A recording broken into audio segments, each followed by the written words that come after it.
안녕하세요. 헤르만 바빙크의 개혁교의학, 오늘은 제48장 높아지신 그리스도의 사역 402절부터 409절까지 후반부 내용 한번 시작해 보겠습니다. 이 영상의 결론은 이렇게 날 것 같습니다. 그리스도가 부활하여 승천했을 때 그는 자신이 십자가에 죽기까지의 자신의 순종을 통해 획득했던 공로의 보화를 취했다.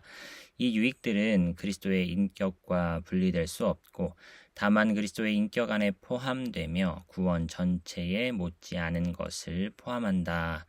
결론에 바빙크의 표현을 그대로 한 단락 가져왔고요. 세상과 인류는 그리스도의 공로로 인하여 완전하게 회복한다. 그렇다고 모든 인류가 구원받는 것은 아니다. 개혁파는 완전한 영원한 구원을 이야기하는 반면 보편 속죄를 주장하는 이들은 구원의 가능성만을 이야기할 뿐이다. 그리스도의 공로는 세상에도 영향을 미친다. 교회를 구원하시되 교회가 세상에 속해 있으므로 세상도 그 공로의 영향을 받는다.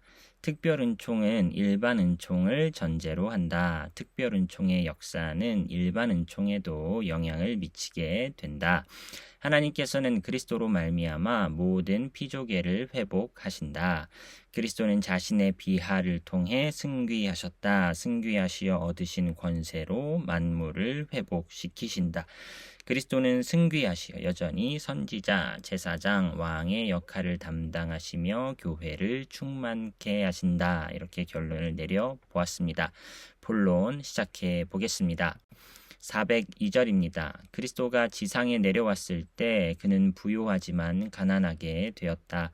하지만 그리스도가 부활하여 승천했을 때 그는 자신이 십자가에 죽기까지의 자신의 순종을 통해 획득했던 공로의 보화를 취했다.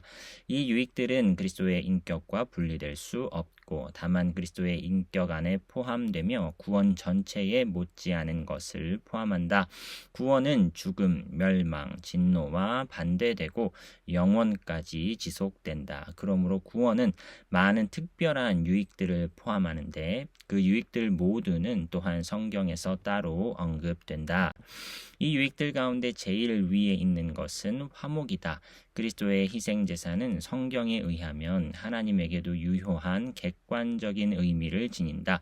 구약 성경의 제사는 제사를 드리는 자들의 죄를 하나님의 면전에서 가리기 위한 목적을 지니고 있었다. 마찬가지로 그리스도는 신약 성경에서 화목 제물이며 백성의 죄를 구속하기 위한 하나님의 일에 자비롭고 충성된 대제사장이다. 그리스도는 대제사장으로서 자신의 완전한 순종의 제사로 자기 백성의 죄를 덮어 하나님의 진노를 피하고 하나님의 은혜를 얻었다. 소시누스파, 항변파, 합리주의자들 그리고 또한 대부분의 현대 신학자들은 하나님은 사랑이기에 화목되어야 할 필요가 없으며 오히려 하나님 자신이 화목의 장본인이라고 주장했다. 하지만 이것은 부분적으로 오해에 기초하고 어쨌든 성경과 모순된다. 이것은 또한 하나님은 사랑이며 우리 죄를 속죄하기 위하여 그리스도를 주었다는 사실과 결코 모순되지 않는다. 한 어머니가 자기 아들을 더 사랑하는 정도에 따라 그 아들의 탈선에 대해 더 큰 고통을 느끼는 것처럼 한 재판관이 때때로 개인으로서 긴밀한 연관을 느끼는 친척이나 친구를 반드시 정죄해야만 하듯이 따라서 죄에 대한 하나님의 진노 역시 자기 피조물들에 대한 사랑과 더불어 동행할 수 있다. 그리고 이것은 다시 마치 하나님이 그리스도의 희생제사의 순간에 갑자기 성격과 기분이 변한 것처럼 이해되어서는 안 된다. 왜냐하면 하나님에게는 변함도 없고 회전하는 그림자도 없으며 하나님의 모든 속성들은 자신의 본질과 동일하고 영원에는 그 어떤 이전이나 이후도 없기 때문이다. 성경이 하나님의 진노와 우리와의 화해를 말할 때 그것은 거짓을 말하는 것이 아니라 우리 인간의 이해를 따라 말하는 것이다. 변화는 하나님의 본질에 있는 것이 아니라 하나님 자신의 피조물들과 선 관계에 있다. 그러므로 하나님 자신이 그리스도 안에서 화목하게 하며 화목하게 할 수 있다. 하나님은 십자가의 희생 제사를 통해 마치 자기 자신과 화목하고 화목이 하나님 자신의 삶 속의 내재적인 과정인 것처럼 성부 순환설적 혹은 범신론적 의미에서 화목하는 것이 아니다.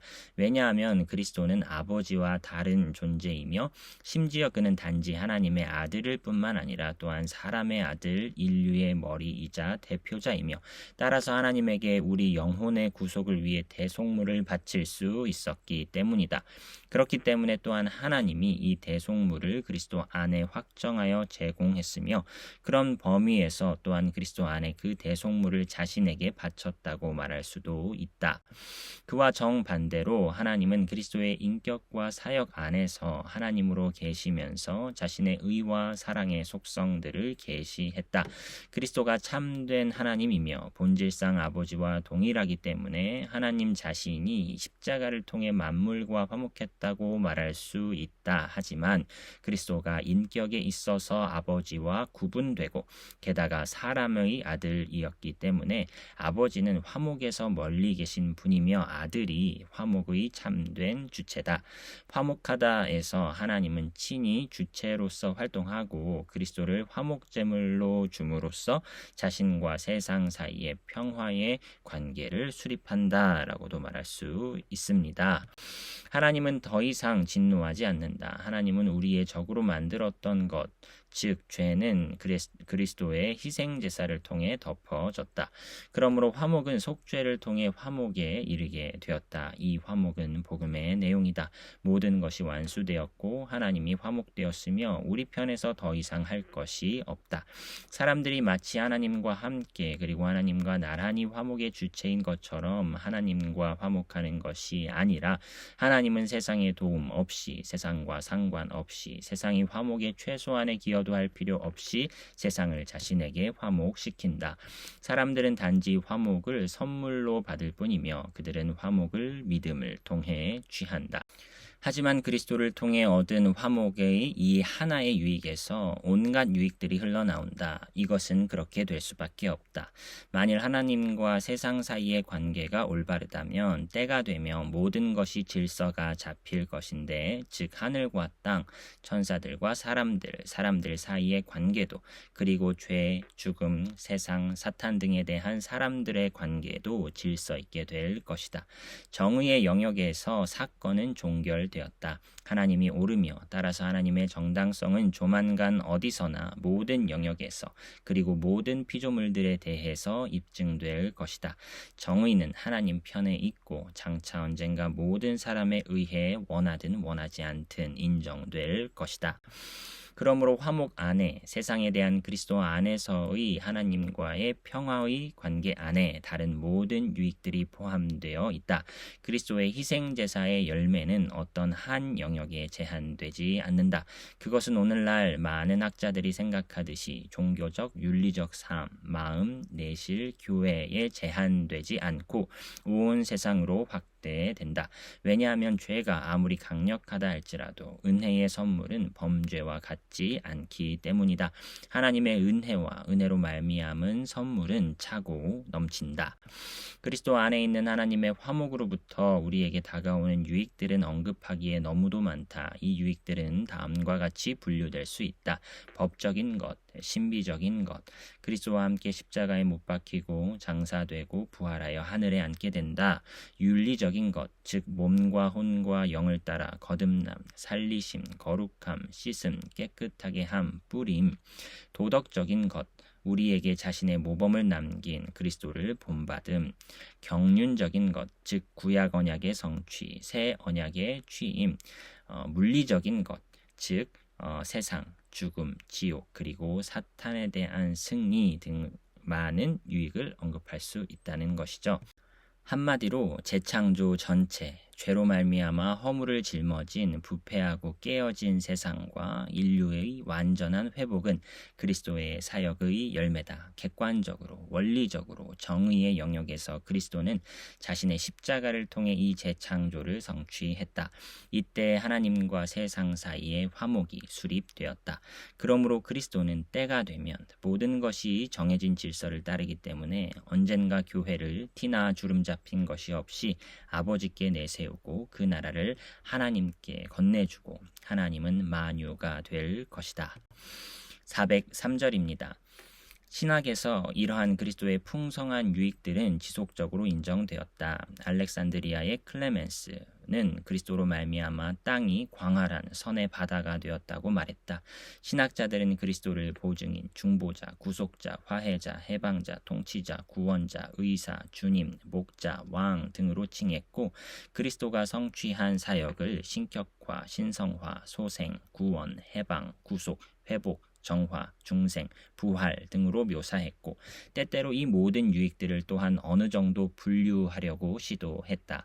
안셀무스 이후로 보상과 공로의 구별이 등장했다. 하지만 이 구별은 그리스도의 사역의 열매를 구분하는 데 거의 도움이 될 수 없다. 왜냐하면 보상과 공로를 단지 논리적으로만 다를 뿐 이는 내용적으로 다르지 않기 때문이다. 그러므로 현대의 학자들은 이 용어를 거의 전적으로 사용하지 않고 그 대신에 그리스도의 사역의 열매를 구속 혹은 화목으로 가리킨다. 전자의 용어는 특히 슐라이어마허에 의해 성행했다. 물론 그는 그리스도에 의해 성취된 새 창조에 대해서도 언급하지만 그럼에도 불구하고 이 새 창조는 구속과 일치한다. 그리고 그는 구속을 그리스도의 죄 없는 완전의 교류, 신자들을 신의식의 능력 안에 두는 것으로 이해하는데 이것은 마술적으로 혹은 경험적으로 발생하는 것이 아니라 하나님의 창조적 활동, 교회 안에 나타난 그리스도의 자기 계시로 말미암아 신비적으로 발생한다. 이에 반하여 리첼은 그리스도의 사역을 칭의와 화목으로 요약한다.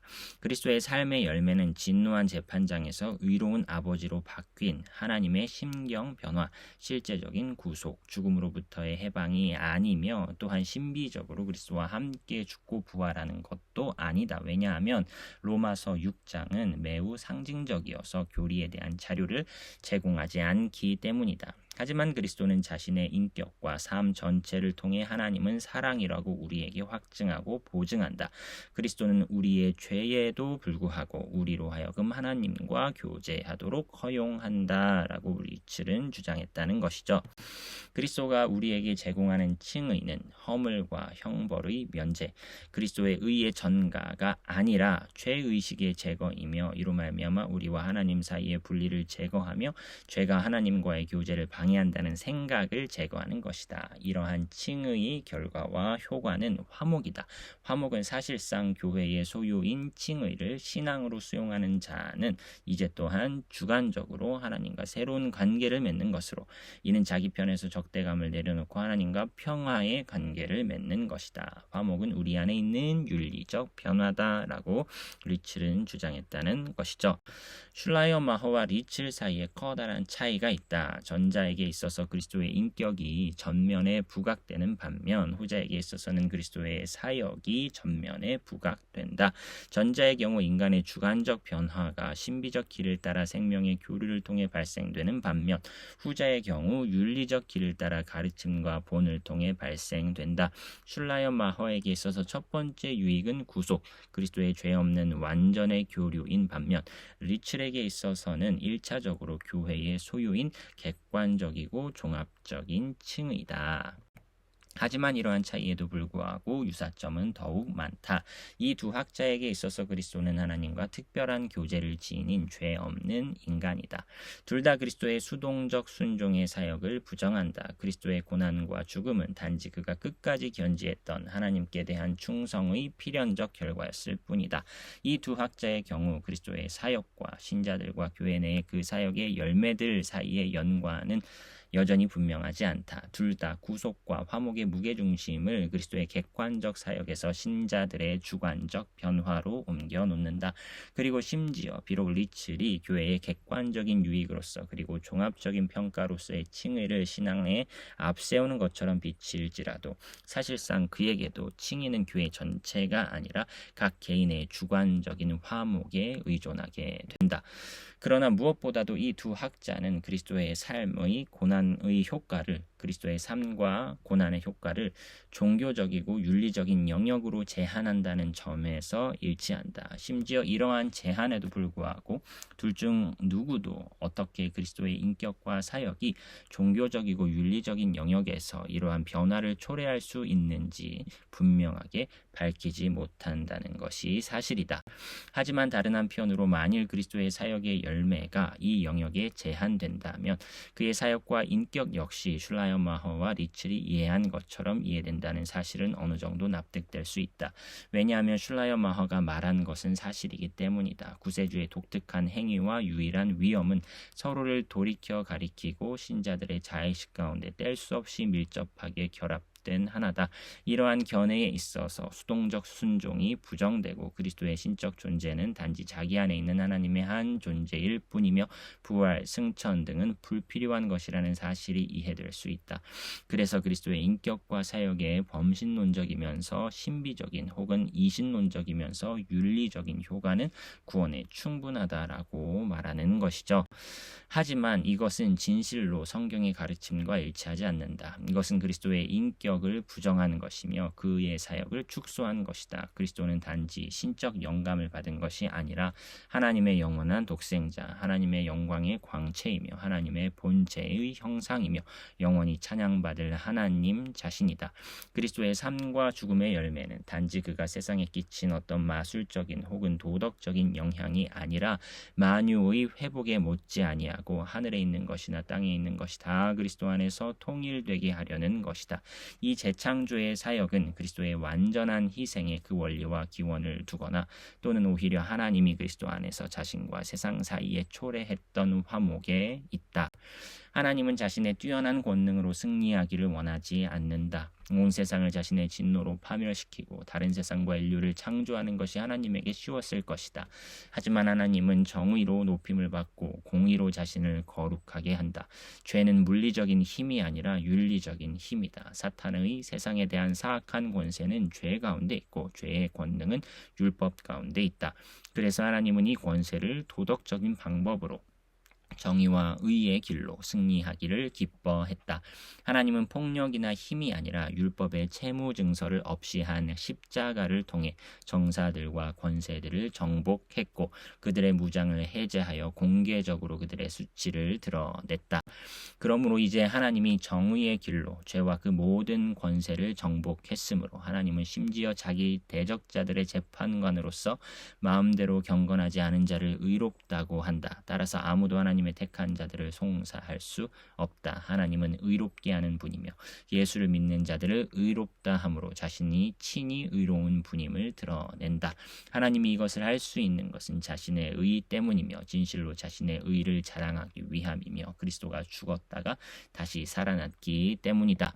하나님은 이 희생에 근거하여 세상과 인류를 죄의 소나귀에서 빼앗아 자신의 왕국을 확장하며 만물을 그 머리인 그리스도 아래 모아 언젠가는 만유 가운데 만유가 될 것이다. 아무도 사탄조차도 이것을 반대할 수 없다. 마지막에 모두가 반드시 인정해야 할 것은 하나님이 의로우며 그리스도가 합법적이고 정당한 주님이라는 사실이다. 그래서 신지학자들이 묘사하듯이 마치 신인적 생명, 신적 본성 등의 어떤 실체가 그리스도에게서 나와 우리 안에 부어지듯이 그리스도가 획득한 유익들과 그리스도의 인격과 희생 사이에는 그 어떤 물리적인 혹은 마술적인 연관도 없다. 하지만 하나님은 스스로 그리스도 안에서 정의의 왕도를 마련했는데 이는 자신의 은혜의 풍성함을 타락한 피조물 가운데서 영화롭게 하기 위함이다.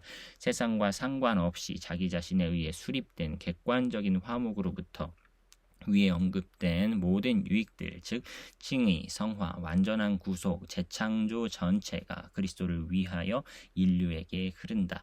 그리고 이 창조의 사역이 매우 크고 창조와 보존의 사역보다 더 크기에 이 사역이 주어졌던 그리스도는 반드시 단지 참되고 의로운 인간일 뿐만 아니라 또한 모든 피조물보다 더 강한, 즉 동시에 참된 하나님이어야만 했다. 오직 하나님이 그로 말미암아 세상을 창조했던 그 동일한 존재만이 또한 재창조의 중보자가 될 수 있었다. 404절입니다. 그리스도의 사역은 내재적으로 무한한 가치를 지니며 또한 외적으로 세상 전체로 확대된다. 세상이 하나님 사랑의 대상이었던 것처럼 그리스도는 이 세상을 멸망하기 위해서가 아니라 구원하기 위해 왔다. 하나님은 그리스도 안에서 세상, 하늘과 땅의 만물과 화목했고 이 세대 가운데 만물을 하나로 통일시키고자 한다. 아들로 말미암아 창조된 세상은 또한 그 후사인 아들을 위한 것이다. 오리게네스는 이것으로부터 그리스도가 자신의 고난과 죽음을 통해 온 세상, 단지 모든 사람만이 아니라 다른 모든 이성적인 존재들, 즉 타락한 천사들과 더 나아가 모든 피조물도 구속했다고 추론했다. 그리스도는 물론 세상 끝에 단지 한 번에 죽었으나 그의 죽음의 능력은 단지 이 세상만 아니라 전에 있었거나 혹은 나중에 있게 될 세상도, 그리고 단지 사람들만 아니라 또한 천상의 영들도 구속하기에 충분하다. 그러나 이러한 보편 구원론은 모든 교회에 의해 만장일치로 거부되었고 사실상 모든 교회들은 항상 골로새서 1장 20절에 만물을 제한하여 타락한 천사들로까지 확대시키지 않았기에 제한 구원론을 견지했다. 하지만 그럼에도 불구하고 학자들은 이 구절과 세상 혹은 모든이라는 단어가 그리스도의 희생제사와 연관된 다른 구절들로부터 그리스도가 모든 사람 각자를 위해 속죄했고 따라서 대속은 반드시 보편적으로 이해되어야 한다고 결론지었다. 아우구스티누스 이전의 교부들은 일반적으로 하나님의 구원 의지와 그리스도의 속죄에 대해 매우 보편 구원론적으로 언급하지만 실제적인 문제는 펠라기우스 논쟁에서 반드시 논의되어야 했다. 그리고 아우구스티누스는 제한 속죄를 선명하게 가르쳤던 첫 번째 학자다. 반펠라기우스주의가 급속하게 득세했을지라도 많은 학자들은 또한 이 점에서 지속적으로 아우구스티누스를 고수했다. 그리스도가 비록 어떤 의미에서 모든 사람을 위하여 죽었을지라도 효과에 있어서는 오로지 그리스도의 죽음이 실제적으로 유익이 되는 자들을 위해서만 죽었다는 데 의견의 일치를 보였다. 하지만 아를레스 공의회는 그리스도가 오로지 참으로 구원받는 자들만을 위해 죽었다고 가르쳤던 루키두스를 압박하여 그 가르침을 취소하게 했다. 그리고 오렌지 공의회는 모든 세례받은 자들이 구원에 필요한 것을 성취할 수 있다고만 선언했다. 9세기의 이 질문은 다시 논의의 대상으로 부상했다.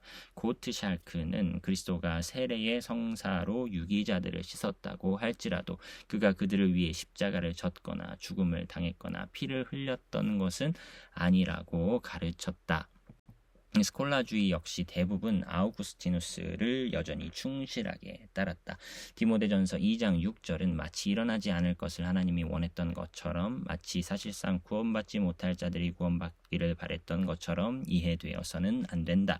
이 본문이 의미하는 바는 다음과 같다. 첫째, 만일 어떤 사람이 스스로 구원받기를 원하지 않는다면 그 누구도 구원받지 못한다. 둘째, 모든 민족과 계층의 여러 부류의 사람들이 장차 구원받게 된다. 셋째, 보다 다마스케누스와 같은 의미에서 하나님은 모든 사람이 선행하는 조건적 의지로, 즉 만일 그들 자신이 원하고 하나님에게 온다면 구원받기를 원하는데, 하지만 이런 경우 이 의지는 다시금 절대적인 의지라기보다는 약한 욕망이다라는 것으로 이해를 할 수 있다는 것입니다. 하지만 반펠라기우스주의가 로마교회와 신학에서 확실한 지반을 얻게 됨에 따라 하나님이 선행하는 의지로 모든 사람의 구원을 원하고 그리스도로 하여금 모든 사람을 위해 속죄하도록 했으나 자신의 후속하는 의지로 사람들이 자신의 자유와 부여된 은혜에 대한 선한 사용이나 악한 사용을 고려했다는 견해가 득세했다. 이것은 고대로부터 이미 그리스 정교회의 고백이었다. 그리고 비록 루터가 본래 전혀 다르게 가르쳤고 일치신조가 하나님의 보편적 구원 의지와 인간의 노예 의지를 직접적으로 병치시켰다 할지라도 이 생각은 곧바로 루터파 신학에서 수용되었다. 하나님이 선행하는 의지로 각 사람을 구원하지만 후속하는 의지로 자신이 미리 모았던 믿음과 인내를 지닌 자들만을 구원하기 원한다는 것이 루터파의 입장이었다는 것이죠. 그러나 이 교회들 모두는 자신들의 선명하고 확고한 삼위일체, 그리스도의 하나님 되심과 속죄의 고백 가운데 여전히 평행추를 지니고 있어서 펠라기우스의 원리가 제한 없이 영향을 미칠 수 없었다. 하지만 이것은 이 모든 객관적인 교리들을 거부했던 소시누스파의 경우에, 그리고 나중에 또한 항변파의 경우에 변했다. 아르미니우스 자신과 그의 지지자들은 처음에 이 교리들을 여전히 견지하기를 원했고 또한 견지하는 것이 가능하다고 생각했다. 이것은 마치 그들이 위대한 기독교의 진리들을 확고하게 견지하고 단지 칼빈주의의 지나침과 무절제에 대항하는 것처럼 여겨졌다. 하지만 이것은 곧 다르게 드러났다. 만일 그리스도의 희생제사가 모든 사람을 위해서 또한 자신들의 불신앙으로 인해 이 희생제사의 열매를 결코 소유하지 못하는 자들을 위해 바쳐진 것이라고 언급된다면 이 희생제사 자체는 성경이 전한 것과는 전혀 다른 성격을 지닐 것이다. 이런 경우 그리스도의 희생제사는 신적 공의의 요구에 상응한 완벽한 속죄, 죄인이 마땅히 받아야 할 형벌에 동등한 것, 죄인을 위한 실제적이고 참된 구원의 획득이 아니라 자신의 엄격한 의가 아닌 다른 이유들 때문에 하나님이 필연적이고 또한 충분한 것으로 여긴 하나의 본보기적 형벌에 지나지 않으며 사실 실제적으로 사람을 위해서는 아무것도 획득하지 못했고 단지 하나님이 다시 인간을 취급하고 자신이 원하는 새로운 조건들을 규정하고 그것들의 성취를 인간의 자유의지에 의존하게 하는 권리와 가능성만을 획득한 것이다. 이로써 더 나아가 율법은 그 절대적인 성격을 빼앗겼고 신앙과 회개는 새로운 율법으로 이해되었으며 선택은 단지 속죄 뒤에 놓여졌을 뿐만 아니라 또한 인간의 의지에 의존하게 되었고 심지어 중보자의 신적 속성조차 불필요한 것이 되었다. 왜냐하면 만일 그리스도의 희생제사가 의의 요구가 아니라 단지 공평함과 적당함의 그 근거와 표준을 지녔다면 왜 이 희생제사는 거룩하고 의로운 인간에 의해 완전하게 바쳐질 수 있는 성격을 지닐 수 없었단 말인가? 이 모든 그리고 그와 유사한 추론들은 항변론의 원칙에 포함되어 있었고 그것들은 점차적으로 그 원칙에서 파생되었다. 아르미니우스파가 도르트레흐트 총회에서 정죄되었으나 타파되지 않았다. 그들의 사상은 루터파 교회와 성공회에 침투했고 개신교에서 공식적인 교회들로부터 분리된 온갖 종파들에 의해 침례파, 웨슬리 감리교도, 퀘이커파, 이신론파, 헤르누트파 등에 의해 전수되었으며 또한 개혁파 교회 내에서도 막강한 영향을 미쳤다. 405절입니다. 따라서 제한 속죄론을 주장하는 개혁파는 거의 홀로 서 있었다. 게다가 그들 상호 간에 전혀 일치되지 않았고 더 나아가 점차 계속 서로 갈라졌다. 다양한 고백서들은 온건하게 그리고 일반적인 용어로 표현한다. 이 교리는 도르트레흐트 신조에서 분명하고 단호하게 고백되지만 동시에 그리스도의 희생제사는 무한한 능력과 가치를 지니며 온 세상의 죄를 속죄하기에 충분하고도 남는 것이라고 선언된다. 또한 신학자들 사이에서도 완전한 일치는 없다. 어떤 학자들은 만일 하나님이 그리스도의 희생제사가 모든 사람에게 효과가 있도록 했다면 그 희생제사는 모두를 위해 충분한 것이었다고 언급되는 것은 적절하지만 그럼에도 불구하고 그 희생제사가 모두를 위해 충분한 것이었다고 말하는 것은 정확성이 떨어진다고 생각했다. 왜냐하면 만일 그리스도가 효과에 있어서 모든 사람을 위해 죽지 않았다면 그는 또한 모든 사람을 위해 충분하게 죽은 것도 아니기 때문이다. 그럼에도 불구하고 만일 사람이 그렇게 표현했다면 그들은 오해를 불러일으켜 선행의지와 후속의지, 충분한 은혜와 효과적 은혜 사이에 위험한 구분을 마련했기 때문이다. 스코틀랜드 교회에서는 제한 속죄론이 은혜의 보편적인 수여와 연관되어 반복적으로 논의되었다. 제한 속죄론은 심지어 1733년 얼스킨 형제 분리의 한 원인이기도 했다. 믿음을 율법적 조건으로 만들고 따라서 복음을 단지 특정한 자격을 갖춘 사람들만을 위한 것으로 제한하는 신율법주의적인 경향을 피하기 위해 소위 메로우 사람들인 제임스 혹, 토마스 보스턴, 랄프 얼스킨 어스킨과 에베네셀 어스킨, 알렉산더 몬크리프 등은 그리스도의 희생제사는 모든 사람을 위한 법적, 계약적 충족성을 지닌다고 가르쳤으며 이 충족성 위에 은혜의 보편적인 수요를 두었다. 19세기의 속죄의 범위는 다시금 오랜 논쟁의 주제가 되었다. 1820년에 분리파 교회의 연합협회 총회는 보편 속죄를 정죄하는 동시에 그리스도의 희생제사가 모든 사람을 위해 충분하며 모든 사람을 구원받을 수 있는 상태로 만들었다고 가르친 선언을 내놓았다. 사실 칼빈주의적 제한은 영국 교회의 어떤 복음주의자들과 약간의 침례교인들 외에는 현재 영국에서는 거의 들리지 않는다. 그리고 현재 아무도 그것을 중대한 문제로 삼지 않는다. 논쟁은 잠들었다. 그리고 모든 나라에서 점차 그와 같이 되었다. 오늘날 제한 속죄로는 거의 전반적으로 포기되었고 단지 소수의 신학자들에 의해 변호될 뿐이다. 406절입니다. 그리스도의 희생제사의 가치에 대한 이러한 중요한 논쟁 가운데 매우 커다란 일치가 있다. 왜냐하면 한편으로 모든 학자들이 모든 사람이 아니라 단지 어떤 사람들만이 그들이 소수든 다수든 실제적으로 그리스도의 유익을 소유한다고 동의하기 때문이다.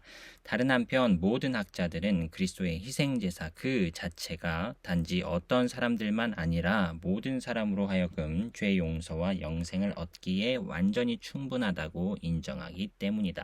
그러므로 보편 구원론파 모두는 실제적으로 은혜의 제한성을 신봉하고 제한 구원론파는 모두 예외 없이 그 내적 가치와 관련하여 그리스도의 희생제사의 보편성을 고백한다. 그러므로 차이는 오로지 그리스도가 예외 없이 모든 사람의 죄를 위해 자신의 희생제사를 드렸는지 아니면 오로지 아버지가 자기에게 준 자들의 죄만을 위해 드렸는지에 대해 하나님의 뜻과 의도에 관한 질문에만 연관된다. 이와 같이 제시될 때 답변은 거의 의심스러울 수가 없다. 왜냐하면 첫째, 성경은 그리스도의 희생제사를 일관되게 오로지 교회와 연관시키기 때문인데 이 교회는 많은 사람들, 자기 백성, 자기 양들, 자기 형제들, 하나님의 자녀들, 아버지가 자기에게 준 자들, 자기 교회, 자기 몸 혹은 또한 신자들은 우리로 지시된다. 보편구원론파가 이러한 선명하고 일관된 성경의 가르침에 맞서 호소하는 몇몇 구절들은 가치가 거의 없다. 성경은 동일한 근거에서 하나님이 악인의 죽는 것을 기뻐하지 아니하며 모든 사람이 회개하고 구원받기를 원하며 그리스도는 화목제물이며 세상을 위해 자기 생명을 주었으며 복음은 반드시 만민에게 전파되어야 한다고 말한다. 만일 보편 구원론자들이 이것으로부터 속죄란 전적으로 보편적이라고 추론한다면 그들은 성경과 실제 모두에 모순될 것이다. 왜냐하면 성경과 실제는 모두 마치 경쟁하듯이 모든 사람이 아니라 단지 많은 사람이 복음을 알고 참된 회개에 이르게 될 것을 가르치기 때문이다. 그러므로 이 모든 구절들에서 언급되는 것은 우리에게 알려지지 않고 우리의 행위의 규칙이 될 수도 없고 되어서도 안 되는 하나님의 기뻐하는 뜻이 아니고 또한 우리의 의지의 결정에 앞서고 그 결정을 향한 선행하는 뜻도 아니라 우리가 새 언약 가운데 행해야 할 것을 알려주는 계시된 뜻을 말한다. 성경은 우리에게 예외 없이 모든 사람에게 복음을 전할 권리와 의무를 부여한다. 우리는 은혜의 보편적 수여에 대해 이렇게 분명하게 계시된 하나님의 뜻 외에 다른 근거를 필요로 하지 않는다. 우리가 하나님이 누구를 영생으로 선택했는지 알 필요가 없는 것처럼 마찬가지로 그리스도가 구체적으로 누구를 위하여 죽었는지 미리 알 필요가 없다. 부르심은 과연 특정한 토대에 기초하는데 왜냐하면 그것은 언약에 속하고 언약에서 출발하기 때문이다. 하지만 그 부르심은 하나님의 계시된 뜻과 그 자체로 충분한 가치를 지닌 그리스도의 희생제사와 일치하여 언약 밖에 있는 자들에게도 해당되는데 이는 그들도 그 언약 가운데 포함되어 자신들의 신앙 자신들의 신앙 자체 안에서 자신들이 선택되었다는 증거를 받도록 하기 위함이다. 둘째, 성경은 그리스도의 희생과 중보기도, 그래서 또한 구원의 성취와 적용이 뗄 수 없이 연관되어 있다는 점을 암시한다. 그 희생은 그리스도의 중보기도의 근거다. 그러므로 후자의 범위는 전자의 범위처럼 멀리까지 확대된다. 그래서 림보르흐 역시 중보기도는 하늘에서 완성되었기에 참으로 희생제사와 분리된 구별된 행위가 아니다라고 인정한다. 그리고 또한 구원의 성취와 적용이 사이에 떼려야 뗄 수 없는 이 연관성이 있다. 은혜 언약의 모든 유익들은 서로 연결되고 그리스도의 죽음 가운데 그 근거를 갖는다. 그리스도 안에 있는 화목은 구원과 복을 수반한다. 결국 그리스도는 머리이고 신자들은 그리스도에게서 자라남을 얻는 그의 몸이기 때문이다. 그리스도는 모퉁이 돌이며 그들은 건물이다. 그리스도는 맏아들이며 그들은 그의 형제들이다. 그래서 신자들은 또한 객관적으로 그리스도와 더불어 그리고 그리스도 안에서 죽었고 십자가에 못 박혔으며 장사 지낸 바 되었고 다시 살아 하늘에 앉아 있다. 즉 교회는 크거나 작을 수 있는 우연한 임의적인 개인들의 집합이 아니라 그리스도와 함께 유기적인 전체를 형성하는데 이는 온 인류가 첫 번째 아담에게서 나오듯이 두 번째 아담인 그리스도 안에 포함되기 때문이다. 그러므로 구원의 적용은 반드시 구원의 성취와 마찬가지로 멀리 확대되어야 한다. 구원의 적용은 그 성취 안에 포함되어 있고 성취의 필연적인 전개다. 게다가 이것은 또한 일의 성격에 놓여 있다. 만일 예수가 진실로 구세주라면 그는 또한 반드시 자기 백성을 실제적으로 구원해야만 하며 구원이 가능하도록 만드는 것이 아니라 실제적으로 참으로 완전하게 그리고 영원히 구원해야 한다. 이것은 또한 사실상 제한속죄 지지자들과 반대자들 사이의 핵심적인 차이다. 사람들이 이 차이를 그리스도가 모든 사람을 위해 죽어 속죄했는가 아니면 오직 택자들만을 위해 죽어 속죄했는가 라는 질문에서만 명시할 때 그들은 이 차이를 그릇되게 혹은 최소한 매우 불완전하게 묘사하는 것이다. 하지만 참된 본질적인 논쟁은 그리스도의 희생제사의 가치와 능력, 구원의 성격과 사역에 대한 것이었다. 개혁파는 구원이란 참되게 온전히 영원히 구원하는 것이라고 말했다. 이것은 성부의 사랑과 성자의 은혜로부터 자연스럽게 흘러나오는 것이다. 하나님이 사랑하고 그리스도가 속죄했던 자들은 틀림없이 확실하게 구원받을 것이다. 이제 둘 중에 하나다. 하나님이 모든 사람을 사랑했고 그리스도가 모든 사람을 위해 속죄했다면 그들은 모두 틀림없이 확실하게 구원받을 것이다.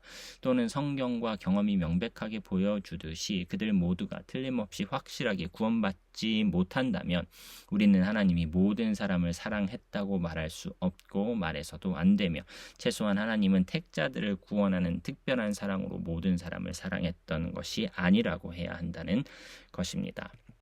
그래서 그들은 다음의 고백에 이르렀다.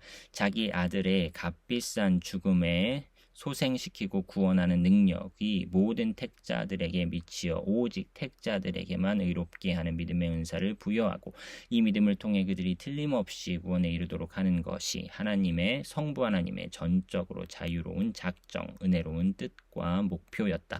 즉 하나님은 그리스도가 새 언약을 확정했던 자신의 십자가의 피로 모든 민족들, 종족들, 세대들과 언어들 가운데서 영원 전부터 구원으로 선택되고 성부로부터 자신에게 주어진 그 모든 자들 그리고 오직 그들만 효과적으로 구속할 것을 원하셨다.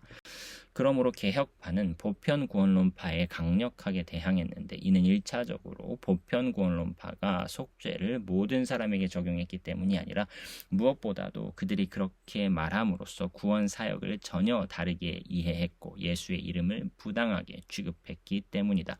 보편 속죄의 지지자들은 그리스도의 사역을 존중한다는 미명 아래 이 사역을 약화시키고 축소시키고 제한하기 시작했다. 그들은 개혁파와 마찬가지로 마찬가지로 복음 선포 경계선 내외에 많은 사람들이 구원받지 못했다는 것을 수용했다. 그러므로 구원의 적용은 성취와 분리되었다. 하나님은 누군가를 확실하게 구원하려는 특정한 작정 없이 자기 아들을 십자가의 죽음에 정했고, 그리스도는 자기의 죽음을 통해 그 누구를 위해서도 확실하게 구원을 성취하지 못했으며, 결국 구원의 적용은 전적으로 인간의 자유의지에 달려 있었다. 이 의지는 반드시 그리스도의 사역을 보충하고 결실을 맺어 구현시켜야 한다. 그리스도는 단지 하나님이 우리와 은혜 언약을 맺고 만일 우리가 믿는다면 우리의 죄를 용서하고 영생을 수여할 가능성을 성취했을 뿐이다. 우리를 실제적으로 복되게 하는 구원 사역의 가장 중요한 것은 우리가 여전히 해야 할 것으로 남아 있다. 그는 다만 우리가 우리 편에서 믿고 믿은 후에야 하나님이 우리와 언약을 맺고 우리 죄를 용서하기에 하나님 편에서 반대가 없다는 것을 선언했을 뿐이다. 그러므로 보편 구원론파는 그리스도의 사역의 가치와 능력을 축소시키려고 했다. 그들의 양적인 것을 얻은 반면 질적인 것을 잃었다. 로마교는 세례받기 전에 행한 죄, 즉 일반적으로 원죄는 세례 가운데 사함을 받는다고 가르친다. 그러나 세례 후에 여전히 남아있는 탐욕 자체는 죄가 아닐지라도 범죄의 계기가 된다. 그래서 저지른 죄는 허물과 영원한 형벌에 관한 참회의 성사 가운데 용서되지만 일시적 형벌 자체는 반드시 사람이 여기서 혹은 연옥에서 감당해야 한다. 보편 속죄를 가르치는 모든 자들은 반드시 동일한 결론에 이르게 된다. 무게의 중심이 그리스도에게서 옮겨져 그리스도인에게 놓인다는 것이다. 그러나 개혁파는 다른 생각을 지녔다. 대속이란 그 어떤 준비된 위대한 것이 아니라 효과적인 원리이며 근본적으로 재창조 전체를 포함한다. 그리스도는 구원받을 가능성을 열었던 것이 아니라 십자가에서 완성한 자신의 희생을 근거로 항상 구원한다. 그리스도가 구세주인 까닭은 그가 단지 우리의 죄를 위해 죽었을 뿐만 아니라 그 뒤에 또한 다시 살아 승천하여 이제 승귀한 구주로서 자기 교회를 위해 기도하기 때문이다. 그리스도와 그의 교회 둘 다는 오직 한 분, 즉 하나님에게서 비롯되었으며 말하자면 단 하나의 그리스도다. 하나님은 그리스도 안에서 그리고 그리스도와 더불어 필요한 모든 것을 신자들에게 주신다. 그리스도 안에서의 선택은 모든 복, 즉 자녀로 입양, 그의 피로 말미암은 구속, 성령의 은사, 믿음, 회개, 새 마음과 새로운 영을 수반한다. 셋째, 여기에 여전히 덧붙여질 것은 보편 구원론이 온갖 그릇된 견해들에 이른다는 사실이다. 보편 구원론은 신적 본질의 삼위를 분리시키는데 왜냐하면 성부는 모든 사람의 구원을 원하고 성자는 모두를 위해 속죄하지만 성령은 믿음의 은사와 구원의 은혜를 소수에게 제한하기 때문이다. 보편 구원론은 모든 사람의 구원을 바라는 하나님의 목적과 사실상 구원을 모든 사람에게 주기 원하거나 줄 수 있는 하나님의 뜻이나 권세 사이의 딜레마를 초래한다. 보편 구원론은 그리스도의 인격과 사역을 선택과 언약에 선행시킴으로써 그리스도가 이것들과 전혀 무관하여 대리적으로 속죄할 수 없게 한다. 보편 구원론은 자유의지로 하여금 믿도록 하는 힘을 갖게 할 정도로 그리스도의 사역을 무효화시키거나 그렇지 않게 만들 수 있을 정도로 진실로 세상 역사의 결과 전체를 손에 쥐고 결정할 수 있을 정도로 자유의지를 추켜 세운다. 보편 구원론은 퀘이커파가 정당하게 지적했던 것처럼 만일 그리스도가 모든 사람을 위해 죽었다면 모든 사람은 또한 반드시 여기서 혹은 내세에 그리스도를 수용하거나 거절할 기회를 가져야만 한다는 교리에 이른다. 왜냐하면 단지 그들이 믿음으로 그리스도를 영접할 기회를 얻지 못한 까닭에 모든 죄가 속죄된 자들을 정죄하고 처벌하는 것은 전적으로 부당한 일이기 때문이다. 407절입니다. 그러므로 비록 완전한 구원의 성취인 대속이 모든 사람에게 확대될 수 없다 할지라도 이것은 구원받지 못한 자들에게 전혀 의미가 없다고 주장하는 것은 아니다. 여기서 교회와 세상은 단순히 분리되고 대조되는 것이 아니다. 보편 구원론을 거절할 때 우리가 잊지 말아야 할 것은 그리스도의 공로가 전자에게 있어서도 그 경계가 있으며 후자에게 있어서도 그 가치와 의미를 지닌다는 사실이다. 첫째, 결국 그리스도는 그러한 분으로서 만물의 재창조자이지만 만물의 창조주는 아니라는 사실이 고려되어야 한다. 성자가 성부를 계승하듯이 재창조는 창조를, 은혜는 자연을, 중생은 출생을 전제한다. 그러므로 택자들이 태어나 생활하며 그들이 의식주와 온갖 자연의 유익들을 받는 것은 엄밀한 의미에서 그리스도의 공로에 포함되지는 않는다. 물론 사람들은 만일 하나님이 세상과 인류에 대한 다른 더 숭고한 의도를 지니지 않았었더라면 타락 후에 그것들을 더 이상 존속시키지 않았을 것이라고 말할 수 있다. 일반 은총은 과연 특별 은총으로 인해 존재하며 하나님은 택자들에게 그리스도 안에 있는 구원과 더불어 다른 많은 자연적인 복들도 주신다. 하지만 그럼에도 불구하고 헤르누트파와 경건주의자들과 더불어 자연과 은혜, 창조와 구속 사이의 경계선을 제거하고 성부 대신에 그리스도를 우주의 보좌에 두는 것은 잘못된 것이다. 심지어 대상과 참여자들을 전제하는 각각의 선택과 은혜 언약은 그리스도로 말미암아 획득되지 않고 그리스도의 공로에 선행해 버린다. 성부는 자신의 창조로 재창조의 사역을 준비하고 그 사역으로 인도하며 성자는 자신의 사역으로 죄가 미치는 범위까지 깊숙이 창조의 사역 속에 되돌아간다. 하지만 이 두 사역은 구별되고 혼합될 수 없다. 둘째, 그리스도는 자기에게 속한 자들 각각에 대해 동일한 것을 획득하지 않았다. 신자들이 믿기 전에 그들 사이에 성별, 연령, 신분, 지위, 성격, 은사 등의 차이가 있으며 또한 악과 부패성의 크기와 정도에 있어서도 차이가 있다. 그리고 그들이 믿을 때 그들에게 부여되는 은혜의 차이가 있으며 은혜는 그리스도가 베푸는 은사의 크기에 따라 각 사람에게 주어진다. 사람들 사이의 자연적인 구별은 물론 은혜로 말미암아 정화되지만 제거되지 않는다. 셋째, 교회는 세상에 속하지 않았을지라도 세상 가운데 존재한다.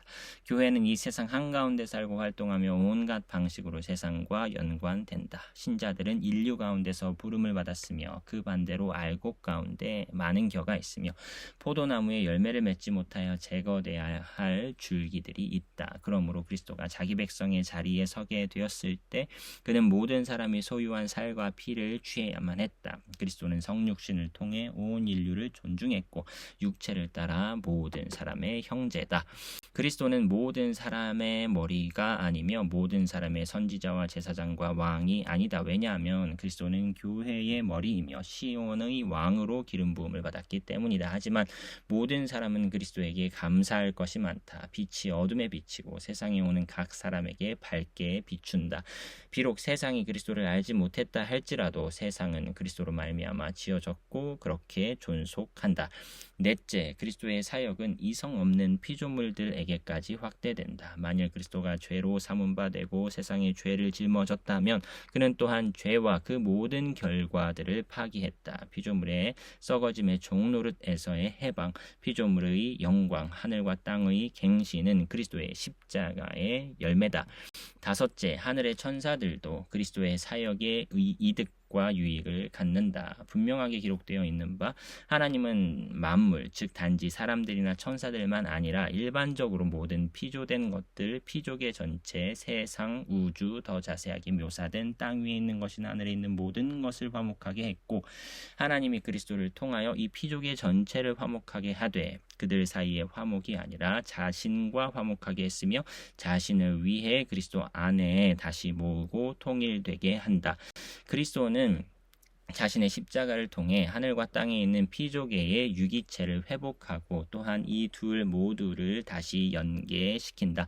이런 맥락에서 영혼이 없고 이성이 없는 피조물들, 즉 하늘과 땅 자체가 배제되지 않았다. 하늘에 대한 천사들의 관계와 땅에 대한 사람들의 관계는 기계적이 아니라 유기적이기 때문에 결코 한쪽이 배제될 수 없다. 피조물의 모든 일원이 탄식하고 함께 서로 연관되어 고통을 느낀다. 그래서 옛 언약 가운데 성막과 예배를 위한 모든 기구들이 핏부림을 받았던 것처럼 마찬가지로 그리스도 역시 자신의 십자가로 모든 것을 속죄하고 새 하늘과 새 땅을 획득했다. 장차 언젠가 완전하게 흠이나 주름진 것이 없이 하나님의 면전에 서게 될 창조 전체는 만주의 주이며 만왕의 왕 그리스도의 사역이다. 408절입니다. 만일 이제 완전한 의미에서 구주가 되어 재창조 전체를 수행하는 것이 성부가 그리스도에게 위임한 위대한 사역이라면 곧바로 눈에 띄는 사실은 이를 성취하기 위하여 승귀의 상태 역시 비하의 상태와 마찬가지로 필요하다는 것이다. 예수의 인격과 사역에 대한 빈약한 이해를 갖는 자들은 믿음과 삶에 해를 끼치지 않고 부활, 승천 그리고 하나님의 우편에 앉음을 포기할 수 있다고 생각하는 자들이며 역사 속의 다른 위대한 인물들과 동일한 방식으로 계속 영향을 미치는 역사적인 예수의 모습에 만족하는 자들이다. 그러나 성경은 전혀 다른 이해에서 출발한다. 그것은 사도들이 선포했던 십자가에 못 박혔으되 또한 부활하여 높아진 그리스도다. 그들은 승귀의 입장에서 그리스도의 지상의 삶, 고난과 죽음을 보고 묘사한다. 그리스도는 지금 자신이 승귀한 중보자로서 수행하는 사역의 토대를 자신의 십자가에 놓았다. 십자가는 그리스도가 죄, 세상, 사탄과 맞서 투쟁하는 유일한 무기였다. 그리스도는 정의의 영역에서 하나님에게 대적하는 모든 권세를 십자가로 정복했다. 그러므로 그리스도는 승귀의 상태에서 재창조 사역을 완전하게 수행하며 그의 모든 원수들을 정복하고 자신에게 주어진 모든 자들을 구원하고 하나님 나라 전체를 완성하기 위하여 또한 신적 권위, 신적 임명, 왕적 권세와 권한을 받았다. 그리스도가 자신의 비하 가운데 성취한 사역과 자신의 승귀 가운데 행하는 사역 사이에는 당연히 커다란 차이가 있다. 부활 후에 그리스도의 인격이 다른 모양으로 나타났던 것처럼 그리스도의 사역도 다른 형태를 취했다. 그리스도는 이제 더 이상 종이 아니라 주와 군주이며 그리스도의 사역은 이제 더 이상 순종의 희생제사가 아니라 자기에게 속한 모든 자들을 모으고 자기의 모든 원수들을 그 발 아래 두기까지 다스리는 왕적 통치다. 그럼에도 불구하고 중보자의 사역은 하늘에서 계속된다.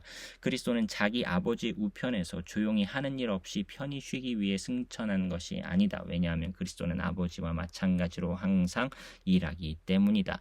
그리스도가 하늘에 들어간 것은 거기서 자기 백성들을 위해 처소를 예비하고 자신의 완전한 순종으로 획득한 충만을 여기 지상에 자기 백성들에게 채우기 위함이다. 그리스도가 자기 자신을 위해 수고의 상급으로 받았던 것과 자기 백성들을 위해 수고의 상급으로 받았던 것은 분리될 수 없다. 그리스도는 만유시요 만유 안에 계신다. 그리스도 안에 거하는 충만은 반드시 교회 안에도 거해야 한다. 교회는 하나님의 모든 충만으로 충만하게 될 것이다. 하나님은 자신의 모든 충만으로 그리스도를 충만하게 하고 그리스도는 차례대로 자신의 모든 충만으로 교회를 충만하게 한다. 그리스도는 만물 위의 교회의 머리이며 교회는 그리스도에게서 나와 성장하는 그리스도의 몸으로 그렇게 그리스도의 장성한 분량이 충만한 데까지 자란다. 그리스도와 그의 교회 사이의 연합은 포도나무와 가지, 신랑과 신부, 남편과 아내, 모퉁이돌과 건물 사이의 연합처럼 매우 긴밀하다. 교회를 완전하게 하기 위해 그리스도는 아버지의 우편에 높아졌다. 그리스도가 자신의 고난과 죽음을 통해 부활과 승천 가운데 교회의 머리로 높아진 것처럼 교회도 이제 반드시 그리스도의 몸을 형성해야 한다. 중보자의 사역은 영원에서 시작하여 영원에서 비로소 완성되는 단 하나의 위대하고 강력한 신적 사역이다. 하지만 이 사역은 부활의 순간에 두 부분으로 나뉘어졌다. 전에는 고난이었으나 지금은 영광 영광에 들어갔다. 전에는 이 땅의 가장 낮은 곳에 내려왔으나 이제는 높은 곳에 올라갔다. 하지만 둘 다 구원 사역을 위해 동일하게 필요하다. 동일한 그리스도, 동일한 중보자, 동일한 선지자와 제사장과 왕이 두 상태 가운데 계신다. 409절입니다. 그리스도가 승귀한 상태에서도 자신의 선지자적 사역을 계속 행한다는 사실은 그가 부활과 승천 사이 40일 동안 하나님 나라의 일에 관해 자기 제자들에게 말했던 것에서 곧바로 증명된다.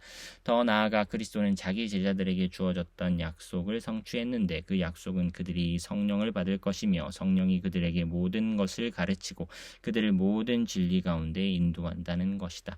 그리스도는 이 성령을 특별한 의미에서 사도들에게 주었으나 더 나아가 또한 모든 믿는 자들에게도 주었다. 그리고 이렇게 교회의 기초를 두는 기간이 지난 후에도 그리스도는 선지자로서 자신의 교회 가운데 지속적으로 사역한다. 왜냐하면 그리스도는 성경에 기록된 사도들의 말을 통해 지속적으로 사람들이 자기 이름을 믿고 자신과 아버지와 교제하게 하기 때문이다. 그리스도는 목사와 교사라는 평범한 직분을 통해 교회의 주와 구원자의 은혜와 지식 가운데 자신의 교회를 세우고 성령의 사역을 통해 자신의 영광의 복음의 빛으로 교회를 비춘다. 이 모든 섬김과 사역들은 승귀한 그리스도에게서 나오는데 그리스도는 교회의 유일한 주님이며 그리스도 안에 모든 지혜와 지식의 보화가 감추어져 있다. 그리스도는 거짓과의 싸움에서 말씀 외에 다른 무기를 사용하지 않는다. 이 말씀은 그리스도의 입의 검이다. 그리스도는 이 말씀을 통해 심판하고 나누지만 또한 자유롭게 하며 생명도 부여한다. 그리스도의 말씀 안에 거하고 그리스도의 말씀이 자신 안에 거하도록 하는 것이 그리스도의 제자들의 소명이다. 그들에게 다른 선생이란 없으며 다른 선생이 필요하지도 않다. 그리스도가 친히 자신의 말씀과 성령을 통해 그들을 교육하여 그들 모두는 하나님의 가르침을 받아 선지자가 되어 하나님의 큰 일을 선포한다. 그리고 그리스도는 그들 모두가 믿음과 하나님의 아들을 아는 일에 하나가 되기까지 이 교육을 지속한다. 동일한 방식으로 승귀한 그리스도는 또한 제사장으로서 일한다. 이러한 생각은 히브리서에서 강하게 전면에 부각되고 그리스도의 지상생애는 자주 그가 지금 하늘에서 수행하는 대제사장적 사역의 준비로 이해되었다. 그리스도는 자신의 인간 본성 가운데 고난과 시험을 통해 반드시 순종을 배워야만 했으며 그래서 온전하게 되어 하늘에서의 대제사장적 봉사를 위해 온전히 준비되어야 했다. 우리에게 있는 대제사장은 완전한 대제사장으로서 그는 순종을 배웠으며 자신을 온전하게 했으며 우리와 같이 되었으며 우리를 측은히 여길 수 있고 영원한 성령으로 말미암아 자신을 단번에 바쳤으되 이런 방식으로 그는 또한 하나님 우편에 앉을 권리도 획득했다. 이 대제사장은 멜기세덱과 같이 동시에 의의 왕이며 평강의 왕, 영원한 왕, 영적인 왕, 하늘의 왕이다. 이 대제사장은 장래 하늘의 좋은 일들을 획득하고 소유하고 나누어주며 하늘에서 우리를 위해 우리의 유익을 위해 하나님 앞에 나타나고 우리를 위해 기도하고 우리를 온전히 구원할 수 있는 분이다. 하지만 그리스도가 땅에서 바쳤던 희생제사는 영원한 성격을 지닌다. 그 희생제사는 지속적으로 머물고 그리스도가 하나님 앞에 나타나 우리를 위한 기도 가운데 계속 진전한다. 그 희생제사는 역사적이며 동시에 초역사적이다. 왜냐하면 그것은 영원한 성령의 능력을 통한 아들의 희생제사였기 때문이다. 그리스도의 희생제사는 그의 기도 가운데 계속 살아 역사한다. 그리스도의 인격과 분리된 땅에서 단번에 완성된 희생제사가 아니라 십자가에 못 박혔으되 동시에 승귀한 그리스도는 우리 죄를 위한 화목제물이며 지속적인 화목제물이다. 예수 그리스도는 어제나 오늘이나 영원토록 동일하시니라. 그리스도가 이처럼 영원한 제사장이자 왕이기에 이 땅의 교회는 더 이상 제사장을 필요로 하지 않는다. 모든 신자들이 제사장이다. 죄를 위한 희생제사가 더 이상 드려질 필요가 없으며 심지어 미사에서 피 없는 희생제사도 더 이상 드려질 필요가 없다. 왜냐하면 십자가에서 완성된 단 하나의 희생제사로부터 그리스도의 중보기도 가운데 아벨의 피처럼 복수를 위한 것이 아니라 은혜와 용서를 위한 지속적인 기도가 하나님께 드려지기 때문이다.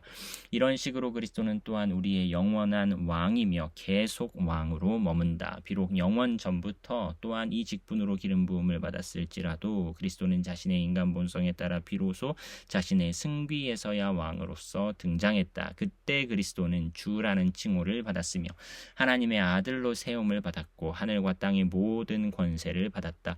그리스도는 무력으로 다스리지 않고 법과 정의, 은혜와 사랑, 말씀과 성령으로 다스린다. 그래서 그리스도는 자기 원수들에 대한 승리가 언급될 때 신약 성경에서도 특히 왕으로서 묘사된다. 왜냐하면 그리스도가 자기 교회를 참으로 모으고 보호하고 영원한 구원으로 인도할 수 있기 위해 그는 중보자로서 반드시 모든 피조물에 대한 권세를 지녀야만 했기 때문이다. 그리스도는 사탄의 일을 멸하기 위하여 세상에 왔으며 생애 전체에 걸쳐 사탄과 싸웠으며 특히 어둠의 때와 권세가 활동하던 마지막 때에 싸웠다. 그리스도는 더 강한 자였으며 마귀는 그리스도를 지배할 수 없었다. 그리스도는 이미 마귀가 하늘에서 번개같이 떨어지는 것을 보았으며 마귀의 무장을 빼앗았다. 특히 그리스도는 십자가로 정사들과 권세들을 정복했고 사탄에게서 죄와 죽음과 세상의 무기들을 빼앗았으며 사탄을 자기 왕국의 영역 밖에 내던졌다. 그리스도는 특히 자신의 승천 시 악한 영들에 대해 승리했다. 사도 바울은 에베소서 4장 8절에서 그리스도가 위로 올라가실 때에 사로잡힌 자를 사로잡았다고 말한다. 즉 그리스도를 대적하고 반대했던 모든 적대 세력을 정복했고 말하자면 전쟁 포로들처럼 사로잡았다고 말한다. 우리는 아마도 동일한 생각이 이해하기 힘든 본문 베드로전서 3장 19에서 22절에 표현되어 있는 것을 발견하게 된다. 부사구 그 안에서는 분명히 살아난 그리스도와 연관되고 그가 감으로서는 그 어떤 다른 해석도 허용하지 않는다. 그가 감으로서는 지옥으로 간 것이 아니라 베드로전서 3장 22절이 가리키듯이 하늘에 오르사 감옥에 있는 영들에게 설교했다. 즉 그리스도가 부활한 주로서 하늘에 올라간 것은 갇힌 영들에게 하나의 선포였다는 의미다. 부활과 승천 자체가 감옥에 있는 영들에게 그리스도의 풍성하고 강력한 승리에 가득 찬 선포가 되었다는 것이죠. 베드로가 이제 그리스도의 승천으로 말미암은 이 선포를 특히 노아 시대에 하나님의 오래 참으심을 무시하고 방주를 짓는 것을 보았음에도 불구하고 불순종했던 감옥에 있는 영들에게 연관시킨 것은 이중적인 의미를 지닌다. 첫째, 노아의 동시대 사람들은 성경에서 지속적으로 모든 사람들 가운데 가장 불경한 사람들로 묘사된다. 둘째, 그들은 홍수를 통해 죽었던 반면 노아와 그의 식구들은 동일한 홍수를 통해 구원받았다. 마찬가지로 그리스도의 부활로 말미암아 세례의 물은 불경건한 자들에게는 멸망이며 신자들에게는 구원이다. 왜냐하면 부활하여 세례를 제정하고 그 세례의 능력을 부여한 그리스도는 승천을 통해 모든 천사들과 능력들과 권세들을 자신에게 복종시킨 후에 하나님의 우편에 앉아 있기 때문이다. 그리스도가 세상 끝에 자기 교회와 모든 원수들을 정복하게 될 때 그는 왕국과 왕위와 왕직을 아버지께 넘겨줄 것이다. 그때 그리스도의 중보자 사역이 완성된다. 아버지가 그리스도에게 위임했던 사역이 완전하게 성취되었다. 이러한 그리스도의 아버지께 대한 복종의 성격에 대해 과거에 이미 견해 차이가 발생했다. 개혁파 신학자들 사이에서도 견해 차이가 있었다. 어떤 학자들은 그리스도의 왕직은 경륜적이며 일시적이라고 말했다. 다른 학자들은 물론 그리스도의 통치 방식에 변화가 있었을 것이지만 그럼에도 불구하고 그의 왕직은 영원한 것이라고 생각했다. 지속하여 머무는 것은 연합의 중보자직이다. 그리스도의 중보자직이 인간 본성과 더불어 자동적으로 주어졌으며 하나님의 형상 가운데 포함되었고 하나님의 형상인 그리스도 안에서 최고로 그리고 가장 풍성하게 실현되었던 것처럼 그리스도는 선지자와 제사장과 왕으로 머물 것이다. 그리스도는 교회의 머리이며 그렇게 머물 것이며 그리스도로부터 모든 생명과 구원이 영원토록 교회에 흘러들어간다. 이것을 부인하고자 하는 자는 또한 반드시 성자가 언젠가 인간 본성을 내려놓고 파괴될 것이라는 가르침에 이르게 될 것이다. 그리고 이런 가르침에 대한 성경적인 근거는 전혀 없다. 오늘 영상의 결론입니다. 그리스도가 부활하여 승천했을 때 그는 자신이 십자가에 죽기까지의 자신의 순종을 통해 획득했던 공로의 보화를 취했다. 이 유익들은 그리스도의 인격과 분리될 수 없고 다만 그리스도의 인격 안에 포함되며 구원 전체에 못지않은 것을 포함한다. 세상과 인류는 그리스도의 공로로 인하여 완전하게 회복한다. 그렇다고 하여 모든 인류가 구원받는다는 것은 아니다. 개혁파는 영원한 완전한 구원을 이야기하는 반면 보편 속죄를 주장하는 이들은 구원의 가능성만을 이야기할 뿐이다. 그리스도의 공로는 세상에도 영향을 미친다. 교회를 구원하시되 교회가 세상에 속해 있으므로 세상도 그 공로의 영향을 받는 것이죠. 특별 은총은 일반 은총을 전제로 합니다. 특별 은총의 역사는 일반 은총에도 영향을 미치게 되지요. 하나님께서는 그리스도로 말미암아 모든 피조계를 회복시키십니다. 그리스도는 자신의 비하를 통해 승귀하셨습니다. 승귀하시어 얻으신 권세로 만물을 회복시키시고 교회를 지속적으로 충만케 하시죠. 그리스도는 승귀하시어 여전히 선지자, 제사장, 왕의 역할을 담당하시며 교회를 충만케 하신다. 이렇게 개역교회 약 3권에 있는 48장 높아지신 그리스도의 사역에 대해 생각해 보았습니다. 나중에 8부 언약의 유익들 구원의 서정을 다룰 수 있도록 하겠습니다. 긴 시간 수고 많으셨습니다.